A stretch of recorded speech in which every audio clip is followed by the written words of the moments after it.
The Eurovision Song Contest. It's a state of play. It's a state of play. We have a Eurovision. Get all the updates.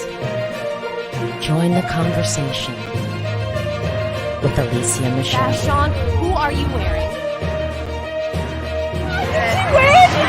She did it. Starting now.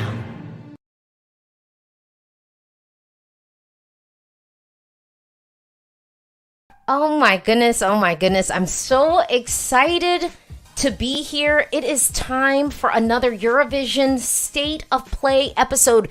These are your bits of content that go through and talk about all of the latest news happening in the Eurovision community and world. I am your host, Alesia Michelle, and I'm so excited to be here. These are live conversations. So if you miss these, if you're not here to catch it live, here's the problem.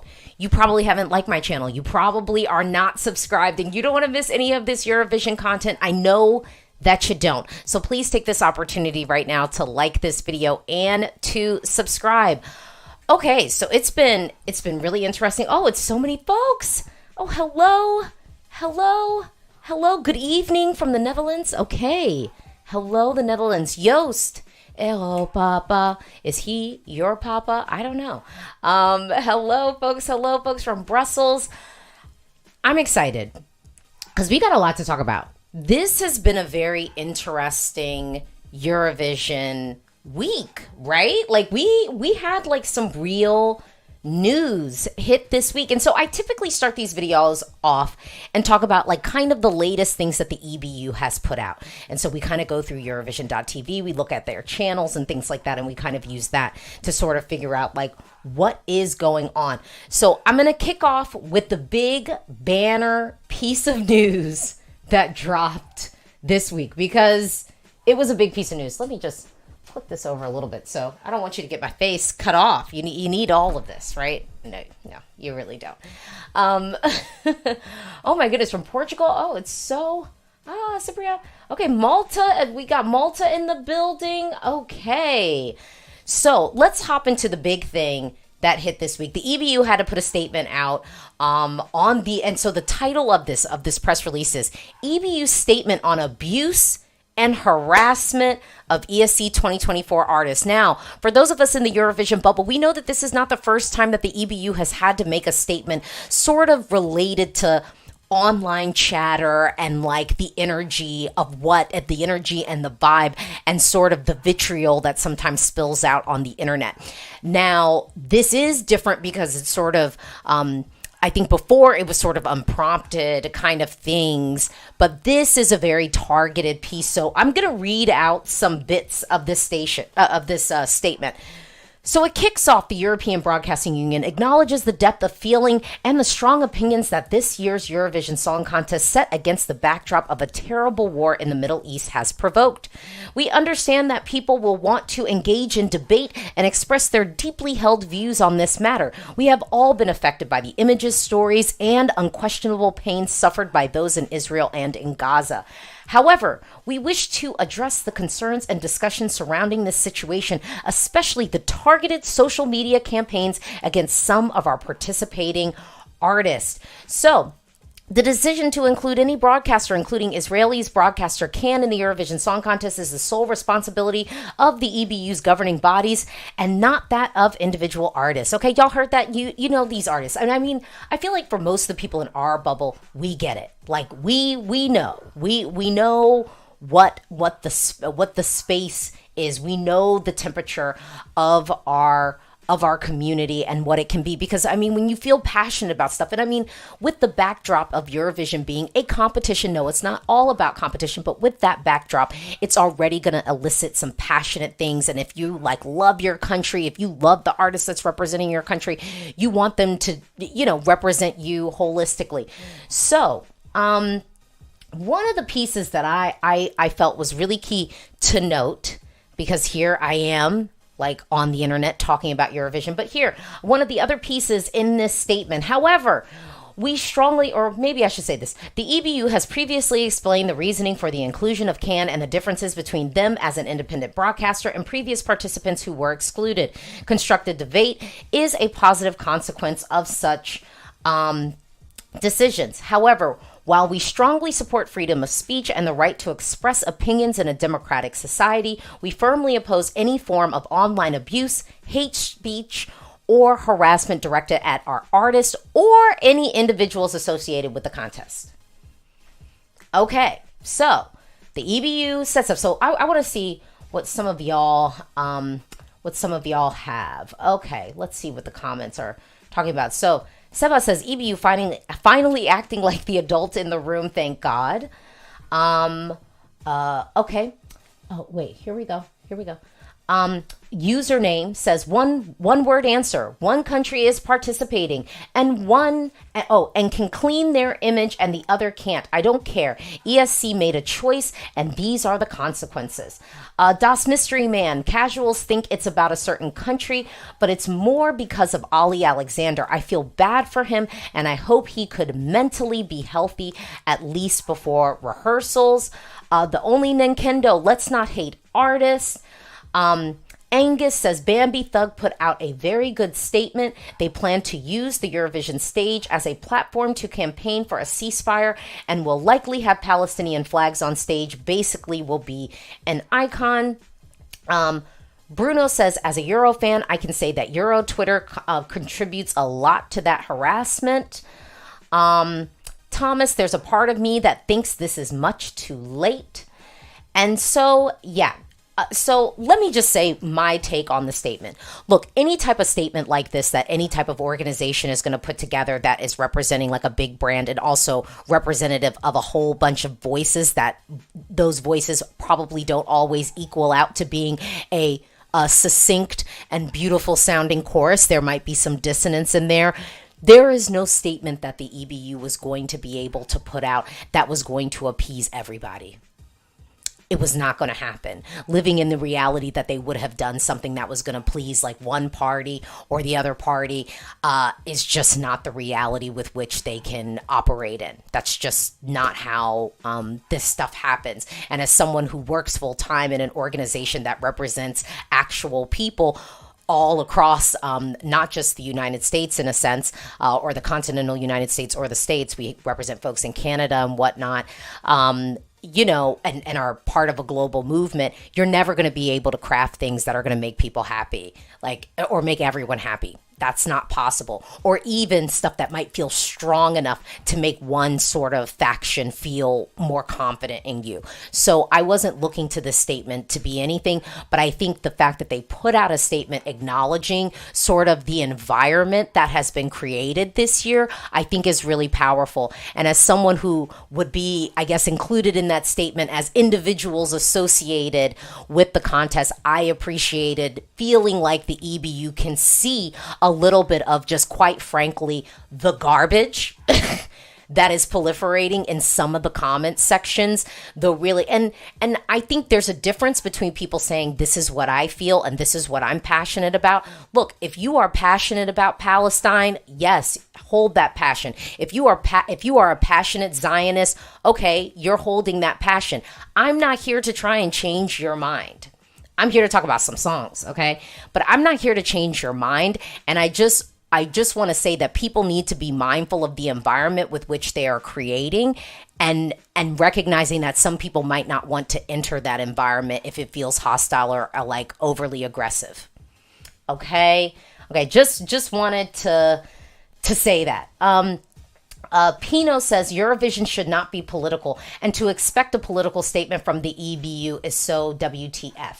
What else? Here we go. Okay. Rex says, I don't have to agree with the country's politics, but I don't want to disrespect artists who have not earned any. Yeah. I think ultimately what it is, you know, there are some people who are passionate Like I think on both sides, there are folks who are passionate that are kind of saying, hey, artists, you need to drop out of the Eurovision Song Contest. These folks have signed contracts. It's just not possible like that. And also, who are you to tell somebody to take away from their livelihood and their opportunity and introduction to the world? I mean, like, this is some of these people's jobs. And like, I can understand the idea of like, well, sometimes we have to sacrifice our jobs, you know, to go out and make a statement. But some people don't feel comfortable doing that. And so I'm not here trying to force anyone to do what I want. But the idea that then someone is not doing what you specifically want them to do, and then you're going to resort to tearing that person down is ridiculous. And I have said this from the beginning, and some people will pretend as if I haven't. I don't think any of the artists, and I say any of the artists, should be attacked online. You don't know them. You don't know what they feel in their hearts. You don't know what they feel like, what they're thinking and what they're grappling with. And so none of them deserves any hate. And I say all artists, none of them deserve hate and vitriol. They just don't. Like, it's just, they just don't. Now, whether you want to pick up the phone and vote for some of these countries over other countries, see, that's your choice. You get to dictate that. But you don't need to be going on the internet and like attacking people and all of that stuff. So Revolution says either the contest is not political and we allow everyone to participate, or it is political and then exclude countries whose administrations commit the unacceptable. ESC Viral says what's unfortunate is that this year's mainstream coverage will be all about this subject instead of celebrating the artists and their music. And ESC Viral, I think I'm agreeing with you. I'm living in that world. I think it's really, really unfortunate that this is going to pull focus away from some really talented and deserving people who deserve the spotlight a little bit and deserve like a moment of shine. And yeah. I'm like, I don't even know what else I can say. I do think it is just, I just think it's really unfortunate that this is the backdrop of Eurovision this year. Das Mystery Man, people often forget that it's the onus of the broadcasters for participation, which most of them are public and are attached to their governments. In the Russia case, it's the broadcasters who acted. So, yeah. So I think that was a powerful statement for the EBU to put out, as far as them just kind of coming and kind of inserting themselves a little bit in the discourse and saying, okay, like, because this is the thing, they could have been like, don't beat us up. They didn't. They were like, we're going to protect the other people who really don't have a choice in this situation. And I think that was like a very smart thing for them to do. I think it was also very in line for them to do this. If you remember that statement that they had to put out in 2022 after some of the online chatter was just really, really wild and crazy. And a lot of it like a little bit nationalistic and xenophobic. And I think we're getting a lot of that this year as well. But I wanted to transition a little bit, because when we're talking about Eurovision and we're kind of talking about how we get really passionate, and I've got a podcast coming out about this soon and an article that will be dropping on Eurovisionfam.com. I have an article coming out, and really the title of it is Let People Love What They Love, damn it. Let people love what they love. You know, I've been sitting here, well, not in this exact chair, but doing this for over 8 years at this point. I have been doing content like this, and every year you get the people who are like, your taste sucks because you don't love the thing that I love.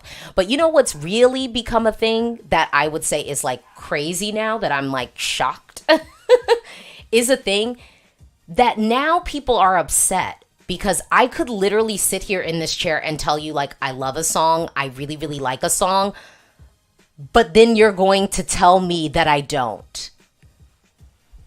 Can I get an amen? Can I get an amen in the comments? Like, there are people, I will sit in this chair and say, oh, I love this song, I love it, blah, blah, blah. But then, so I'll tell you, the comment was something along the lines of, oh, you know, when you talk about Italy, I can just tell that I can just sense the hatefulness in you.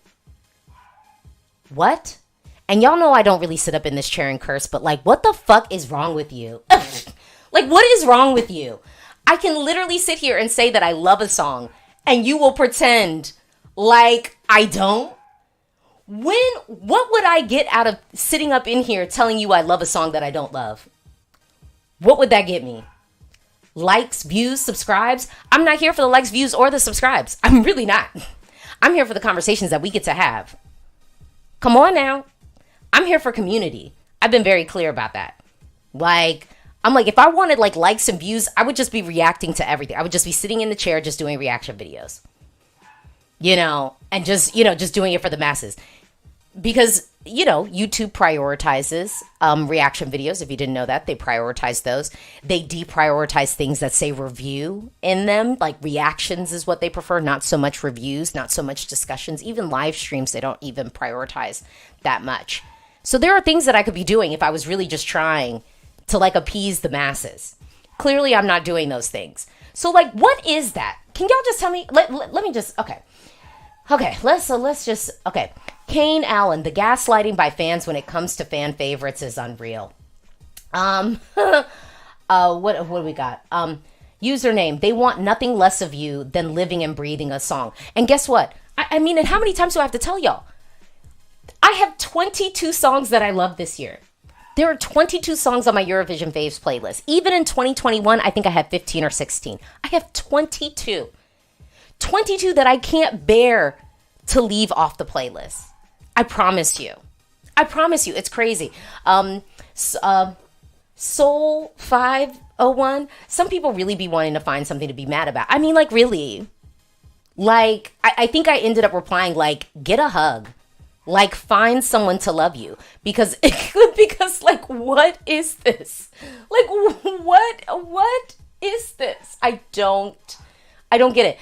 Jockey, well, finding a single flaw in a perfect song will make stans go wild. Here's the thing. I have always said, I am most of the time more critical of the songs that I love coming from countries that like at Eurovision, like I really want to see win, because I'm like, it's going to have to be, your best, like in order to get people to love it. And it's going to have to be, I don't want to say perfection, but as close to perfection as you can get, like to get folks in. I mean, that's just like the facts. You know what I mean? Like, that's just the facts. So if you can't handle me sitting down and going, you know what? I just think that this vocal run would be better. This styling feels distracting. Like, I think we need to do something completely different.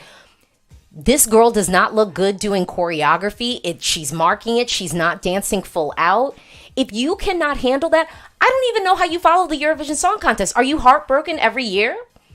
I can't let myself, I couldn't experience it. I will tell you, if there was like a tear of Eurovision where it was like maybe 3-4 years in a row where a song that I didn't like and I didn't understand or whatever, like won, like, I think I would have to fall off. I would have to take a step back because I would just be so passionate. You know what I mean? That I would just, how does this keep happening? I would then just be thinking to myself, this maybe isn't for me. I'm not good at this anymore. I cannot figure out how to like the thing that everyone is loving. I don't know. I just think I couldn't be on the internet because I would just be living in a world of my feelings getting hurt all day because of that song that I love. We'll say. PTR, you like what you like and don't let the odds tell you otherwise. And I think, yes, like what you like, love what you love. And honestly, we got to say this, hate what you hate. If you hate a song, hate it. Just don't go trying to convert other people. If someone else loves it, like we don't need to be out here yucking people's yums. You know what I'm saying? Like, come on, y'all. All right. Okay. Let's see. Aaron, isn't analyzing and reviewing the joy of Eurovision? I mean, Aaron, you're in the right place because that's what I say. I say this is what gives us joy. UI, Alesia, I always want to like front runners, but I completely can't get into Croatia. To me, it seems a bit childish and musically not as qualitative as most entries. Can you pitch why it's winner worthy? All right. Ooh. We're getting into the questions. Yeah, this is going to be a fun Eurovision state of play. We're going to really hone in on the Q&A and the conversations you all want to have. So let me pitch Croatia as a winner. I'm going to start off with, the song literally made me hot as I was watching it. That is an intangible sort of bodily reaction that I simply could not control. I was getting hot. I was excited. I was enthralled. That's the first time I saw it. And I think at that point I had heard snippets of the song, but I don't think I had heard it in totality. So even that surprise moment when they're taking us to the rave, when they're taking us to the club, I was like, It was something intangible. So I'll say there was just an intangible thing. And I would say, I think that is how I've reacted to it. And I think that's how some other people have reacted to it. That there was just this visceral, sort of intangible moment that sparked out of like the viewing experience for it. Second, let's talk about the lyrics of the song. I'm going to be real with you. Like, I had interviewed from Pesma za Eurovision,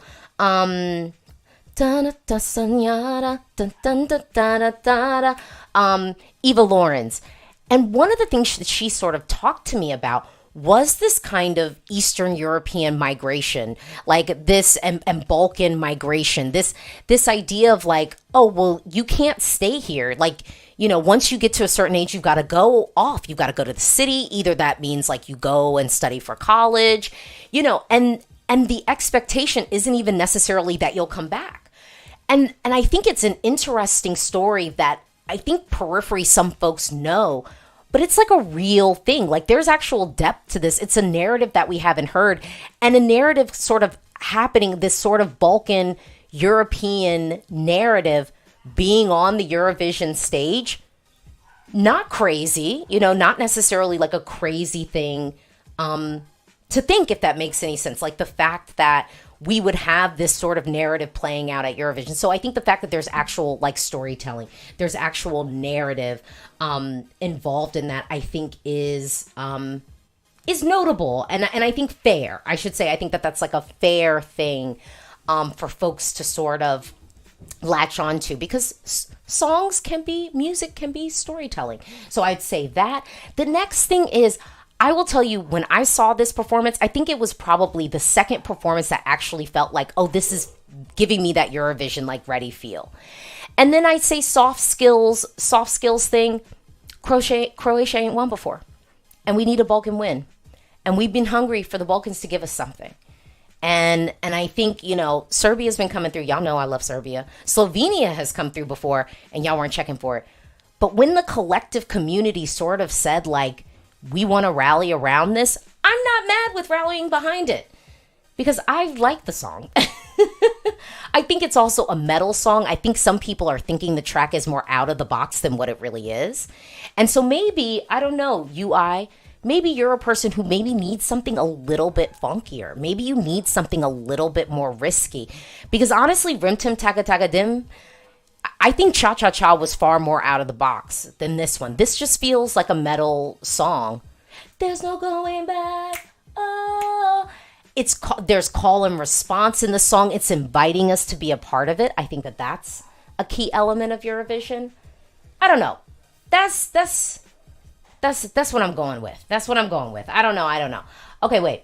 Chloe, Alesia, do you really think that Grito will make it to the final? I have a lot of doubts right now. Some people are not feeling the track and are saying it's too niche and artsy for the general public. Well, first of all, do I really think Grito's going to make it to the final? I am living in a world where we get Serbia and Portugal. I think Portugal, the execution is great. I think the staging is great. I think the running order actually is a good space for it. I think people will remember it. I really like what Portugal is giving us this year, personally. And I think ultimately, one of the things that makes me feel even more confident about its ability to advance is really the fact that it is going to be well executed. And quite frankly, I think some of these songs that we love, I mean, I told you I got 22 songs. Some of these songs we love, I think quite frankly, they are not going to be able to stand up to a live performance. Yolanda is going to give us that good live performance. And so, yes, I am living in a world where Grito makes it. In some ways, if I'm thinking completely objective, I would almost be more nervous for Serbia because it comes so early than Portugal. But again, I think we're going to get both of those. And I think that we should get both of those advancing to the final. Okay, Donkey. Am I crazy for thinking that Norway should have a chance of winning? I think it could have a shoe moment and come top 5, but I want it to win so badly. I think I've been long in the streets that I'm like, although I wouldn't mind seeing Norway win because I really like the song, it's definitely, even in my 22 mix, it's definitely like upper echelon for me.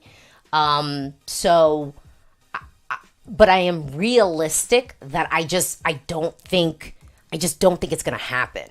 I just don't think it's going to happen.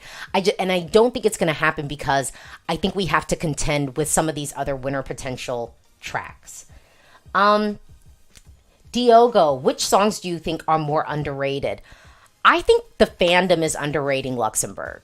I think the general public is really going to like it. And I think in the Fandom, because of whatever reason, and y'all know Luxembourg's national selection was not one of my favorite national selections. A lot of y'all are still talking about how it was one of the best this year. No. I can't live in that world. I like different. I like unique. I like out of the box. And everything from Luxembourg's national selection was extremely like run of the mill, almost like easy listening pop, if you know what I mean by like easy listening pop. It's just, formulated to be palpable. And to me, I'm like, I want to be challenged a little bit with my music. But I will say, I do think Luxembourg is being underrated by the Fandom. And I think the general public will eat it up. But if the general public don't eat it up, I won't be mad because it's not one of my favorite songs this year. So there's that. I think Moldova's song is underrated. I don't know why y'all don't like that song. It is like on heavy rotation for me. I never skip it. I just right in the middle. I don't know. Lucia says, we truly need a Balkan win, but he will not win, unfortunately. We're talking about Baby Lasagna. Baby Lasagna has a chance. A Soul 501. Can Germany this year end up with a similar result they did in 2018? I think it's possible. I don't. Because You Let Me Walk Alone. Y'all know that ended up, like, through rehearsals, that became my number one. That song made me cry. Literally, like, every single time.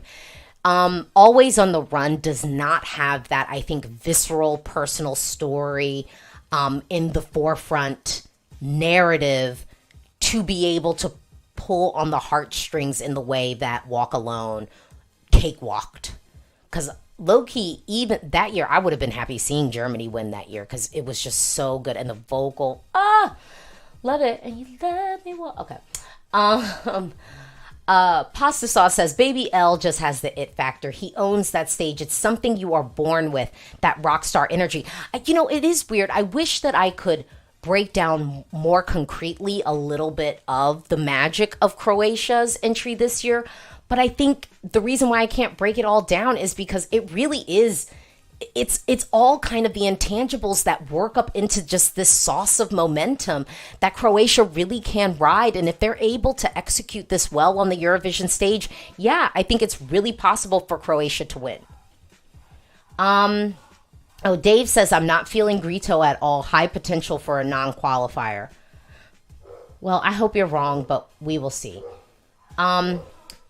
Colleen, do you think Greece has a chance to win? I am living in a world where Greece does have a chance to win. I'm going to just be real with y'all. I truly am living in a world. And I think it's like one of those things where it's like the sort of, not hidden winner. It's like that song that could sneak up. So like think Eurovision 2011. Think Eurovision 2011. Where really no one was thinking Running Scared was like the front runner that year.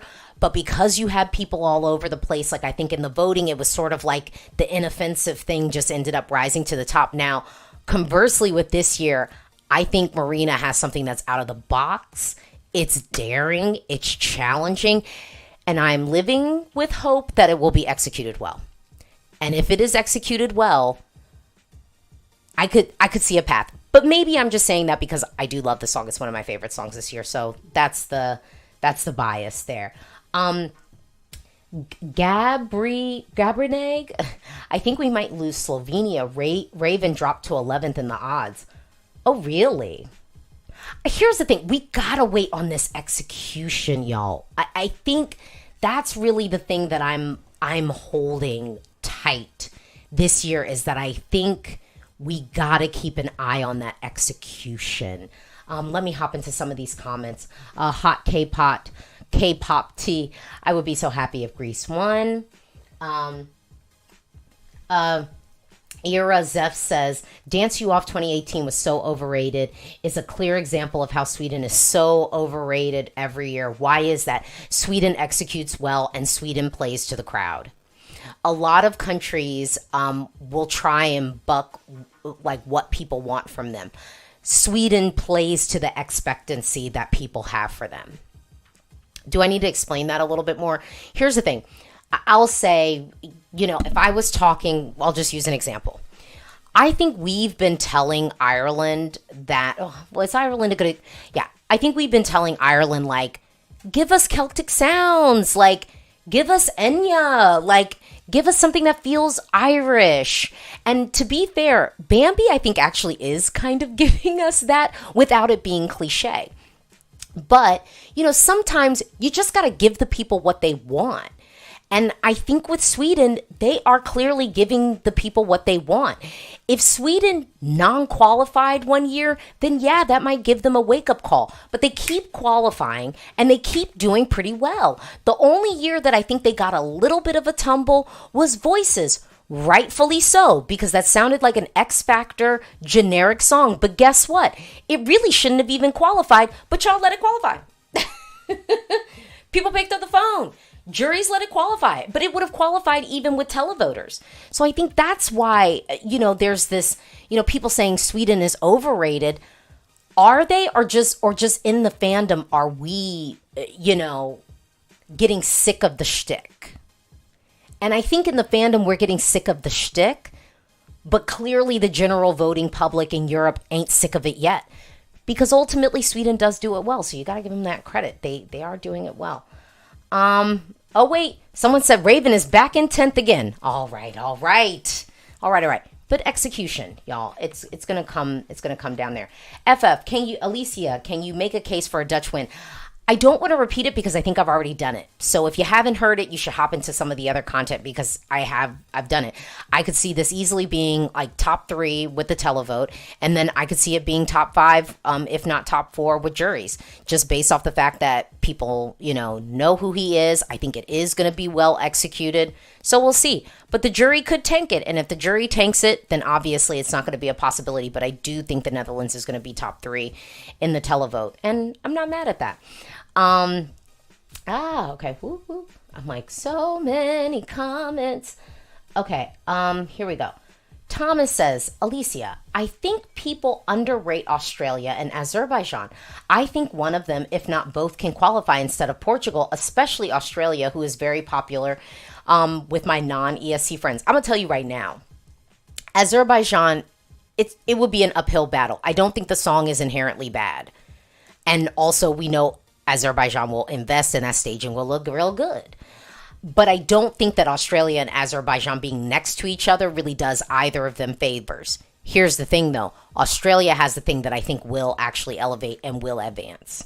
So I'm not over here underrating Azerbaijan, but this year I just don't think I'm seeing it for them, mostly because I think Australia will end up having the edge. That anthemic, unifying song that everyone can kind of latch on to, and it's easy to sing along to. Whereas Azerbaijan's song, ethnic, good, likely to be well executed, there still might be a little bit of a elevation of that, whereas Australia's right down to earth, ready for the masses to kind of latch on and sing along. One milk,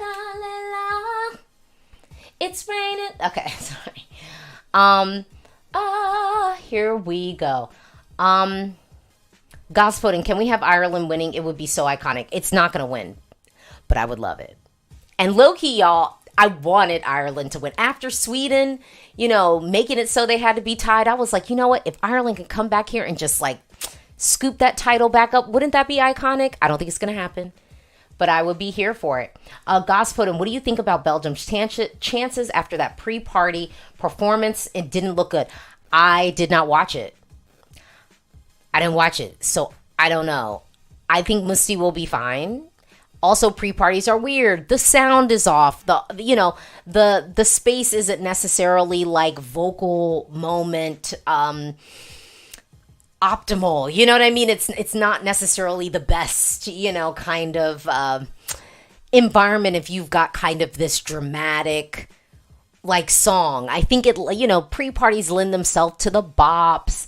They lend themselves to kind of like the fun traditional ethnic songs that you can kind of clap along to. But, you know, oh, we fade, you know, is that really lending itself to a pre-party audience? Not really. Yeah. Dakaza, Australia is sadly not making it, which are the five countries that will top other than Iceland, Moldova, and Azerbaijan. I'm living in a world where Australia makes it. And that might be my delusion this year. Let me have it. Let me have it. I'm here, and Eurovision Chris is right with me. Yeah, Australia will definitely qualify. Let us live in our delusion. Let us live in that. Marima, France will be top 5. If France becomes top 5, okay, but do I think France is winning? I don't. Not this year. And also, if France is top... Hold on. Wait, though. Let's do this math. We think France is going to be able to be top 5. We've got a lot of televote-friendly things, so I think France's greatest hope would be 6, max, with the televote. With the jury, I could see France 3rd or 4th, but I don't think it's taking the 1st or 2nd slot at this point. I don't. Soul 501, manifesting a Swiss win. Please. You and my mom. My mom just wants to go back to Switzerland. I don't even know why. She wants to go back so bad.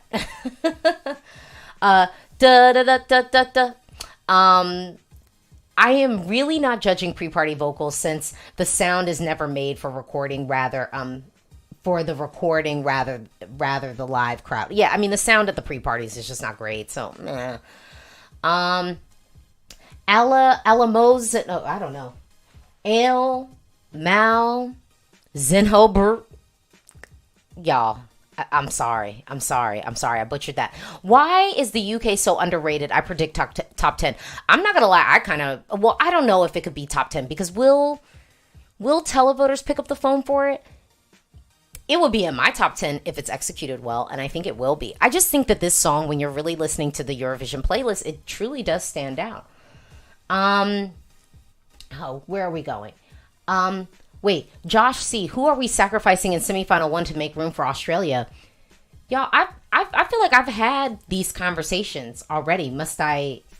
I don't know. I don't want to be like, I don't want to beat you over the head with it, but, okay, like, if we're talking from the first semifinal, like what? We get Ukraine. Let's say Poland comes in. We get Serbia. We get Lithuania. We get Croatia. I want to live in a world where we get Ireland. So let me just put Ireland in it. Ireland, Slovenia. We're going to get Finland. Let's get Portugal, Luxembourg, Australia. All right. So then it ends up being, what do we have? I think Poland's not a lock. So we could get rid of Poland to get Australia. I think we'll get, I think we're going to get one of the pop girlies. But I've told y'all I'm nervous about Cyprus. I think opening the show, she could become forgotten. I really am nervous for Cyprus. I've said that from jump. Poland, I'm slightly nervous for. I'm getting nervous for it. Folks know I had a conversation and I had like a dream. So let's say we do Ukraine. Let's say we get Serbia. Let's say we get Lithuania, Croatia. I'm gonna hold Ireland on the floor. We get Slovenia. We get Finland. We get Portugal, Luxembourg, Australia. Oh, and I still have one space left. Ireland. Yeah. Ukraine, Serbia, Lithuania, Croatia, Ireland, Slovenia, Finland, Portugal, Luxembourg, Australia. Ding, ding, ding. There's 10. You could take those. I think Serbia is a shock non-qualifier and Finland is the shock Finland qualifying would not be a shock. It is literally like televote bait. They will eat that up like catnip. For real. So what do we say? So S. Smith, I live in a world where France is in the top 5. I will let you live there, Smith. Live on. Who do you think will win?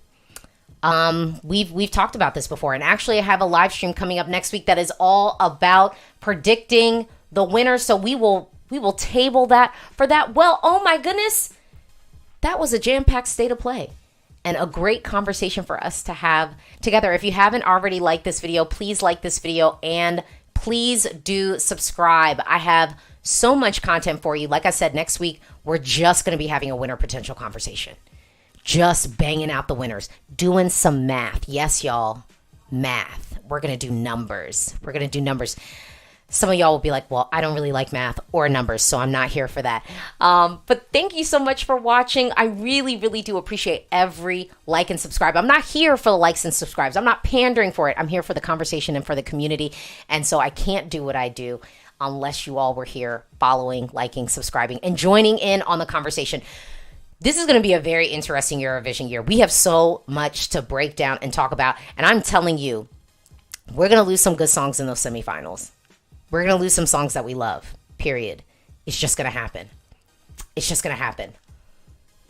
But you know, I'm living in a world where we're going to make it through. Even if our faves don't make it through, we will make it through. Thank you so much for watching.